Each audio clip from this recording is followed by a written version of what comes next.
Buenas tardes. Soy Nuria Vilanova, fundadora de Atrevia, una compañía que estamos ya en 15 países, en España, Portugal, Bruselas y en América Latina. Y que pensamos que el mundo cambia a muchísima velocidad, que la comunicación es más importante que nunca, pero que si queremos de verdad aprovechar todo el potencial, tenemos que ser capaces de cambiar y de abrir las puertas open doors a nuevas metodologías, a nuevas capacidades y a un equipo mucho más interdisciplinar.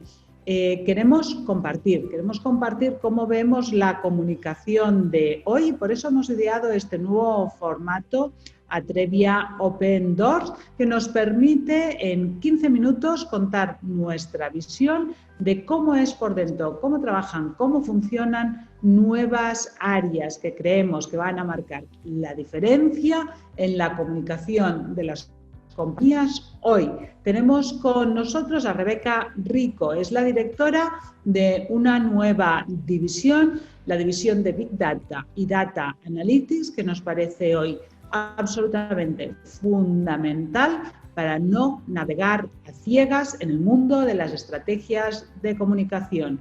Buenas tardes en España, buenos días en América Latina, muy bienvenidos, muy bienvenidas. Les paso ya a Rebeca Rico. Muchas gracias, Nuria. Muy buenas tardes a todos y muchas gracias por acompañarnos en esta tarde. Esperamos que sea de su interés y seguro que sacamos cosas muy interesantes. En la sesión, como sabrán, van a ser 15 minutos en los que yo cuento un poco qué hacemos dentro de Atrevia y luego 15 minutos para resolver dudas y un poco compartir experiencias más enfocadas a los intereses que tengan desde su empresa y su experiencia personal. Entonces, vamos allá. ¿Saben cómo funciona la radio? Un emisor transmite información a través de ondas electromagnéticas que modula por amplitud y frecuencia, y un receptor sintoniza esas ondas y decodifica la información. Y esa información es de lo más variada. Música, información financiera, actualidad política, tertulias. Una de mis mejores amigas me confesó que de joven a ella lo que más le gustaban eran los programas amorosos. Según la UNESCO hay más de 44.000 emisoras de radio emitiendo en todo el mundo. ¿Se imaginan cómo sonaría si pusiésemos todas a la vez? Pues con las redes sociales pasa exactamente eso.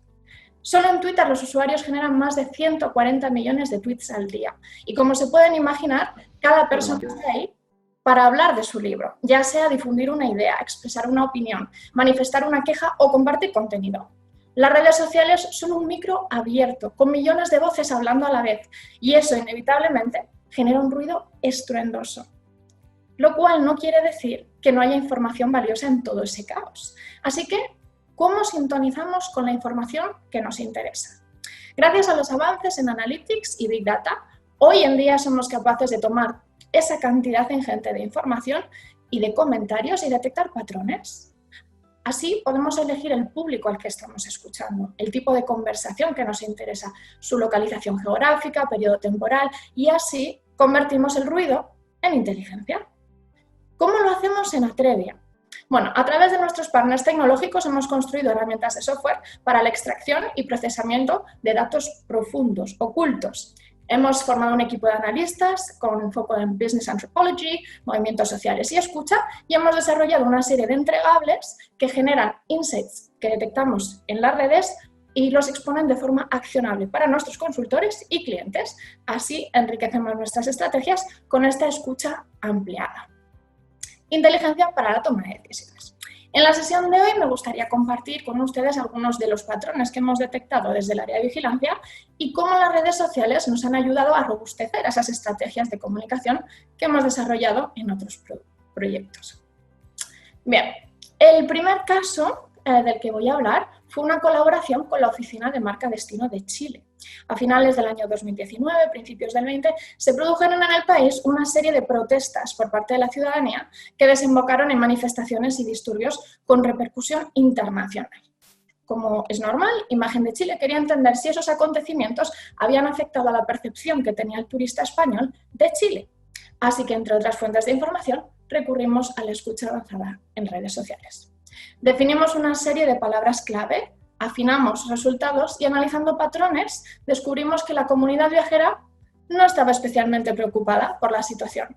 En cambio, existía un grupo que sí estaba generando una conversación y que reunía dos características. El primero, que se identificaban con ideologías afines a la izquierda política de nuestro país, y el segundo, que se localizaban principalmente en Cataluña.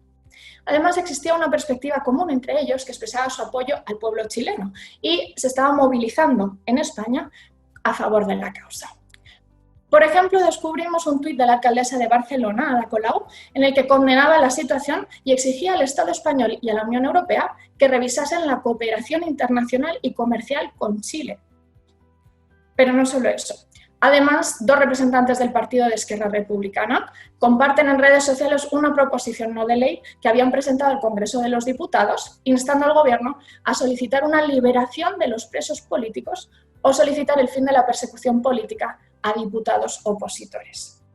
Y a este hecho siguen otra serie de sucesos, como por ejemplo que una personalidad conocida a nivel mundial, como es Pep Guardiola, posa con una bandera chilena y un mensaje con el hashtag #apruebo, con el que se habían estado identificando a aquellos a favor de una reforma constitucional chilena. Empezamos a ver, ¿no?, una serie de actores de peso en España y cómo el tema va trasladándose de la opinión pública, que no estaba particularmente interesada, a sectores especializados. Toda esta información la encontramos en Twitter y, como se imaginarán, además de ser una sorpresa para nuestro cliente, cambiaba diametralmente el contexto y, por tanto, la estrategia que se debía implementar. Si no hubiésemos hecho una escucha social en Twitter, esto no lo habríamos podido detectar.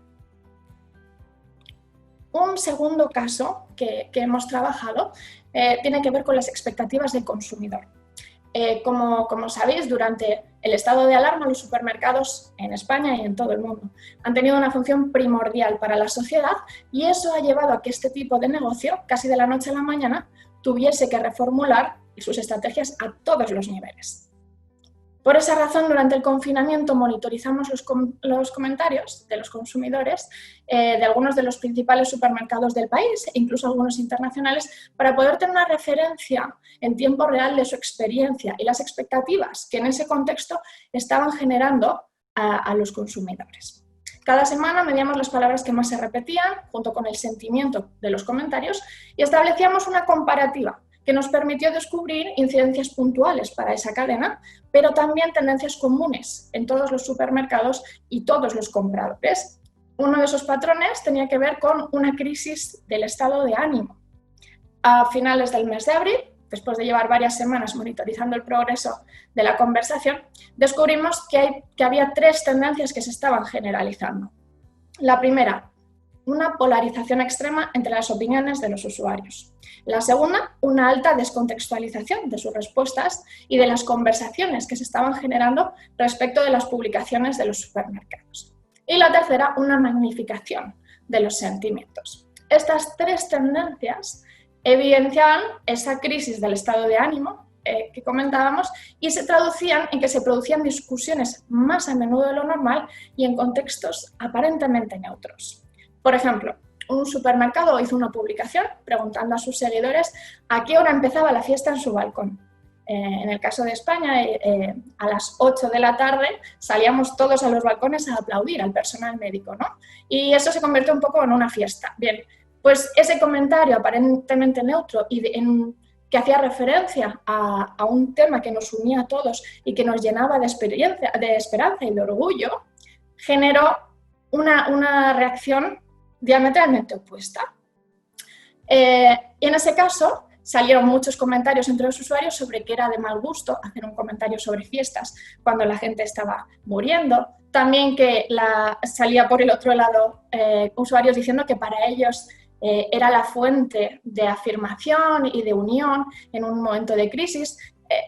Total, que se generó una discusión y una conversación bastante subida de tono en la página del supermercado por un comentario que aparentemente era inofensivo y que en otro caso hubiésemos pensado que serviría para generar engagement con nuestros clientes y en este caso generó lo opuesto. Evidentemente esto es una anécdota extrema, pero si eso pasa con un tema tan inocente como el de los aplausos en los balcones, se podrán imaginar qué pasa si en un momento como este publicamos sobre un producto, un horario, una oferta, información que necesitamos compartir con nuestros consumidores, pero que puede levantar ampollas.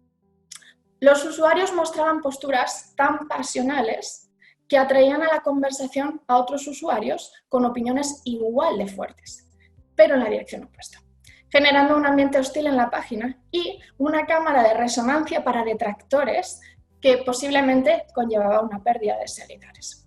Como se podrán imaginar, esta información fue fundamental a la hora de diseñar una estrategia de contenido que permitiese reducir riesgos y maximizar las oportunidades en esta relación con los clientes.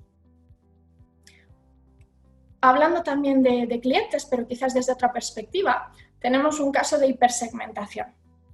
Dentro de la identificación de patrones existen infinidad de posibilidades, pero quizás una de las más interesantes es la hipersegmentación de audiencias.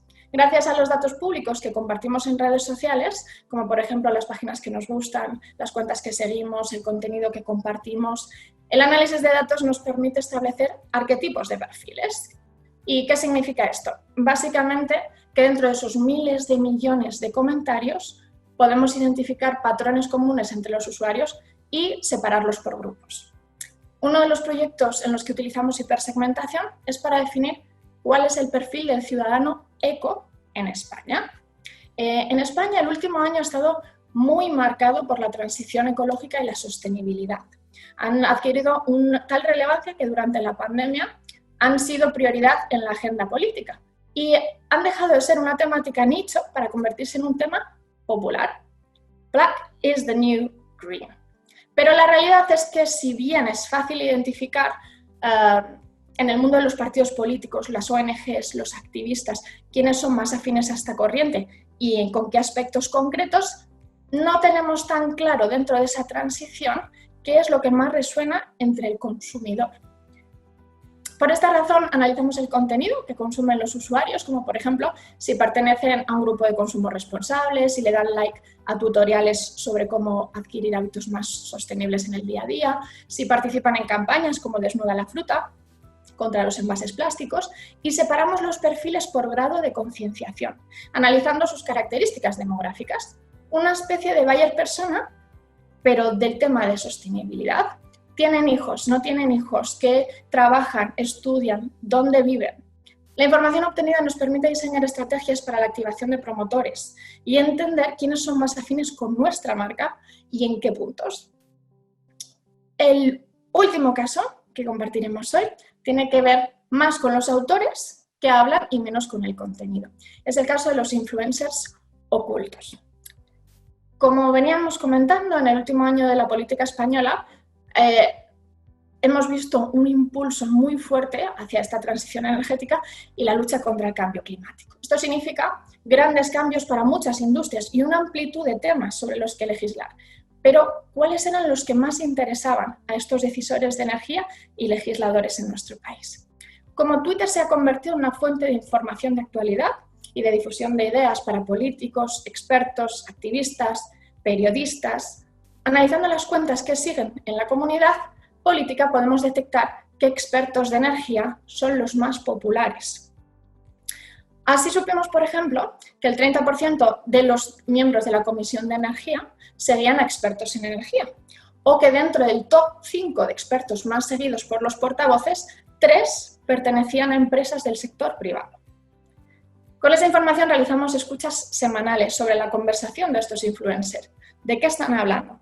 ¿Qué comparten? Y las comparamos con las intervenciones que hacen los políticos, pudiendo entender mejor qué influencias están llegando y si estaban o no alineadas con el plan estratégico de nuestros clientes. Las redes sociales pueden ser una fuente de ruido y confusión si no sintonizamos con la conversación adecuada, pero esto es imposible si atendemos a mensajes individuales. Primero hay que detectar patrones y a partir de ahí profundizar la escucha.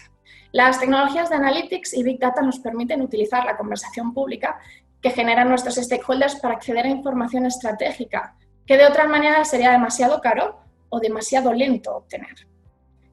Nosotros utilizamos las redes sociales para predecir riesgos y oportunidades para las organizaciones. ¿Y ustedes? ¿Para qué las utilizan? Si les parece, abrimos ahora ese turno de preguntas y reflexiones compartidas. Muchísimas gracias, Rebeca, y les invitamos a levantar la mano, si voy a poner la pantalla para ver a todos, o a trasladar las preguntas a través del chat. Me gustaría un poco empezar el debate ahora, mientras pueda llegar algún comentario, con la profundización la pregunta sobre cuál es el tipo de herramientas que se utilizan para este tipo de análisis de Big Data y Data Analytics. Son las mismas alertas que se usan desde los departamentos de digital para saber quién dice qué sobre nuestra marca. Gracias, Nuria. Evidentemente hay algunas herramientas que pueden coincidir para ambos departamentos. Hay otras que utilizamos desde vigilancia que necesitan una profundidad y una precisión del dato mucho mayor. Al final, cuando tú estás sacando insights y estás intentando elaborar reportes de inteligencia, lo que estás buscando es un dato distinto a un departamento de marketing o de digital. Por ejemplo, en el caso de los influencers, no nos preocupa tanto si tienen una comunidad muy grande en Twitter o en Facebook, sino lo que nos interesa saber es si están tocando a los decisores que nos interesan y también a cuántos de ellos, ¿no? O si pertenecen, por ejemplo, si tienen relaciones con un número determinado de organizaciones, qué tipo de contenido están consumiendo. Entonces, ¿qué tipo de herramientas utilizamos? Utilizamos herramientas para analizar, para monitorizar la conversación, que esas se pueden parecer bastante a lo que utilizamos en digital. También para medir para la influencia de autores, esas suelen tener un nivel un poquito más profundo porque buscamos otros datos, como por ejemplo la recurrencia, como decía, las conexiones. Utilizamos herramientas para analizar esas conexiones entre personas y también cómo evoluciona. Y finalmente utilizamos, como decía, las herramientas más de hipersegmentación que nos permiten extraer información de esa conversación más allá de solo qué temas están hablando o quién está hablando, sino qué grupos de personas están reaccionando. Porque nuestra tecnología nos permite no solo entrar en un mayor número de fuentes, por ejemplo, somos capaces de entrar en un Telegram, que es como WhatsApp, para los grupos de difusión públicos, pero también somos capaces de utilizar Facebook de una manera que otras herramientas de digital no hacen. Es decir, no solo, por ejemplo, si estamos escuchando qué dice una persona, podemos analizar y descargamos como data lo que dice la persona, las respuestas que recibe y las reacciones a esas respuestas. Por lo tanto, tenemos una imagen mucho más amplia y un número mucho mayor de datos para analizar y entender qué está pasando, qué tendencias se están generando y también qué comunidades están naciendo, que al final es uno de los datos que más nos interesa.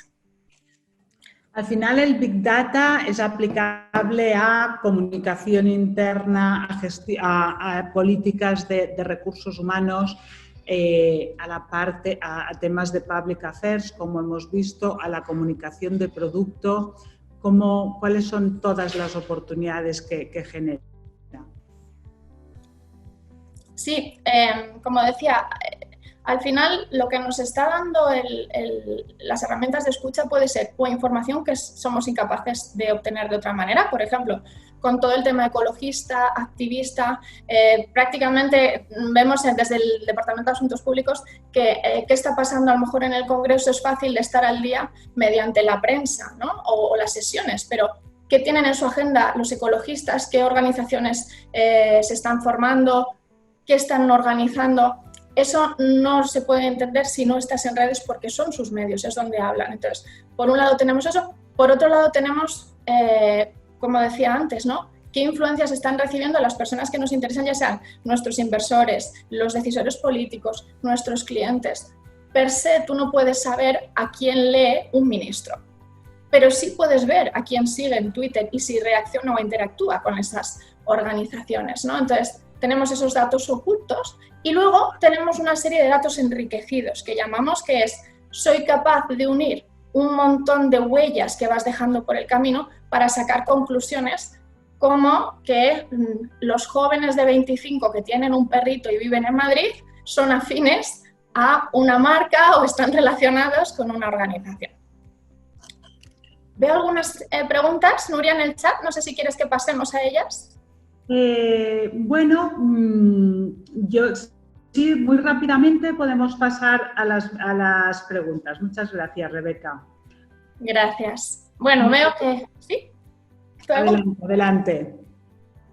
Nada, iba a decir que veo la primera pregunta dice: ¿hay herramientas públicas o web para recolección de datos, para interpretación de insights? Hay muchísimas herramientas. Creo que la clave es como en la información, ¿no? Por un lado, en el caso de las herramientas que saquen un dato preciso, y luego la parte de la interpretación de insights sí que requiere know-how, tanto para la parte de entender cuándo un dato es relevante o no. No vale simplemente tener una plataforma que te diga que alguien es un influencer o ha sido top influyente esta semana. Hay que entender qué es su influencia según el objetivo que tengas, el contexto en el que te mueves. Y luego, ¿qué se hace con esa información? Claro, si tú no entiendes de política o no entiendes de consumo o no entiendes de marca o reputación, se te puede pasar por alto un dato y no entender que es un insight, ¿no? Por ejemplo, cuando veíamos el tema de los supermercados, entender que la palabra precio se estaba incrementando en los comentarios era importante, ¿no? Pero, por ejemplo, entender el nivel de lenguaje que se estaba utilizando, si eso había llegado a X medios, si se estaban acumulando temas, eso requería un consultor de comunicación que pudiese cuantificar y entender la seriedad del problema y saber si eso iba a ser algo que pasase o había que intervenir. En cuanto al tema de el sentimiento, siguiente pregunta. Bien, las herramientas normales que hay en el mercado pueden detectar hasta 3 niveles de sentimiento, ¿no? Negativo, positivo y neutro. No suele ser suficiente. En nuestro caso manejamos 5 niveles de sentimiento y aún así tiene que haber una semi-supervisión de datos para entender temas como la ironía. O, por ejemplo, por el Día de la Energía, a las empresas de energía, los activistas le lanzaron campañas que decían: sabemos que puedes dejar de contaminar, ánimo. Eso una máquina lo va a recoger como positivo, ¿no? Hace falta que haya un consultor y sobre todo un analista de datos que pueda ir retroalimentando la herramienta para que vaya aprendiendo e indicarle que eso, viniendo de esta organización hacia esta otra, es muy posible que sea negativo. ¿Cómo se evita el ruido de los bots o false engagement? Ahí también es una parte muy importante de los analistas, ¿no? Nosotros, entre otras cosas, dentro de los autores, para calcular su influencia, entendemos, por ejemplo, dentro de las menciones que se le hace, quién hace menciones. Si las cuentas se han creado con una semana o de anterioridad y de repente tienen 300 menciones de una cuenta creada antes de ayer, si tienen o no tienen más actividad con otras cuentas. La tecnología a día de hoy nos permite identificar esos datos para tener fiabilidad en los insights, pero evidentemente requiere una inversión de tecnología cualificada. Una pregunta desde Perú. Ante una crisis puntual, ¿las herramientas son capaces de prever un posible ruido en redes sociales? ¿Quién lo organiza? ¿Cómo lo impulsa? ¿Con la intención de poder generar una campaña que contrarreste dicha campaña? Sí, es posible. Es posible y, de hecho, es uno de los hot topics, posiblemente en temas de crisis, que se puede hacer. La buena noticia es que al final en redes todo está controlado, todo queda por escrito, todo es cuantificable y entonces es bastante fácil traquear no solo de dónde ha venido, quién lanzó ese primer hashtag y qué relaciones, qué conexiones tiene esa cuenta, sino también cómo se está expandiendo esa información. Por ejemplo, para el Día de la Tierra lo que detectamos es que había un movimiento coordinado entre varias ONGs que no tenían las mismas imágenes, pero mensajes distintos. Evidentemente la tecnología lo recoge y cuando empezamos a tirar del hilo hacia atrás encontramos el post original de hace unos meses en el que dice: vamos a coordinar un evento y aquí está la información para que todos participemos. Entonces, eso es un punto muy interesante. Vale, ¿y algún contacto donde podamos comunicar contigo? Pues mi email es rrico@atrevia.com Pero en la página web tenéis también nuestros datos de contacto, o sea que encantados de que nos contactéis cuando queráis. Bueno, pues nada, tenemos una última pregunta sobre las herramientas de social listening recomendadas, que bueno, yo aprovecho para comentar que hay muchas, pero que lo que hemos aprendido en la clave de creación de este equipo es que lo importante no es solo la herramienta, hay unas que se comercializan, otras, como en nuestro caso, pues es una herramienta ya muy potente que se utiliza también en inteligencia de países. La clave es la herramienta y la clave es también saber tener equipos que sepan plantear las preguntas adecuadas, porque son herramientas que se autoalimentan, que son inteligentes con el tipo de preguntas y de búsquedas que hacemos. Pero bueno, yo quiero agradecer a Rebeca, nuestra directora, esta presentación y a todos los que nos han acompañado. Muchas gracias, buenas tardes y nos vemos pronto en Atrevia Open Doors. Adiós.